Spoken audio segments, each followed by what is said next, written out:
A vigil in honor of Lauren McCluskey is scheduled at the University of Utah campus tomorrow, and one of the many scheduled to speak at the vigil, McCluskey's former coach. Now, we sat down with ABC4's Brittany Thompson. She joins us live with the story tonight.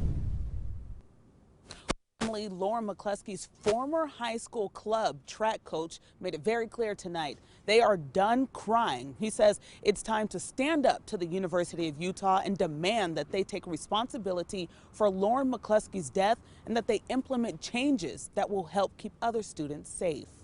Lauren McCluskey, described by loved ones as having a beautiful soul, exemplary, and a dedicated athlete. She drove a 150-mile round trip for me to coach her. All we worked on was javelin. She was horrible at javelin. Tonight, I sit down with her club track coach from high school, Chris Vogel. Lauren had a remarkable quality, which was she would never, ever settle for second best. Murdered on the University of Utah campus by a man she briefly dated. Tuesday marks 1 year since McCluskey's life was cut short. Vogel is in Utah to deliver a speech at a vigil planned in McCluskey's honor. Up to this point, it's been nothing but dealing with the ache.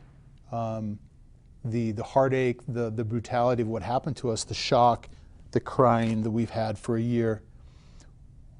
Okay, that's enough. We're done with this.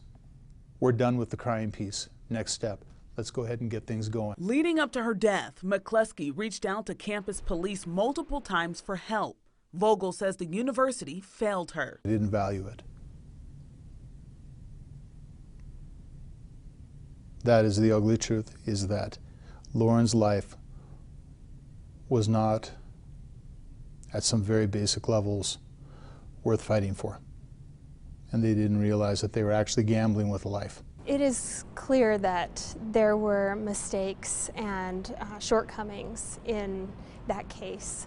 And the university's first priority afterwards was to understand what happened and to try to address and fix those problems. Annalisa Purser says since McCluskey's murder, the U has implemented changes to help with campus safety. The more impediments they can put in, the longer they can stretch out the process, the more they feel they can separate us away from the murder, us away from our communities, and become passively numb to what happened, to the place where we want to just forget about it and just walk away from it. If they are able to do that, they could win this circumstance. We cannot allow that. He says the most important thing is to keep Lauren McCluskey's story alive. She was priceless, and that there will never ever be anyone like her again.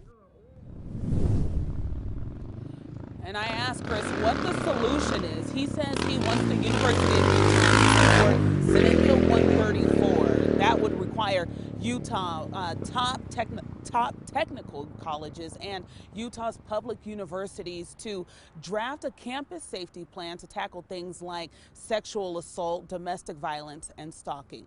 Reporting live tonight from the University of Utah, I'm Brittany Thompson, ABC4 News.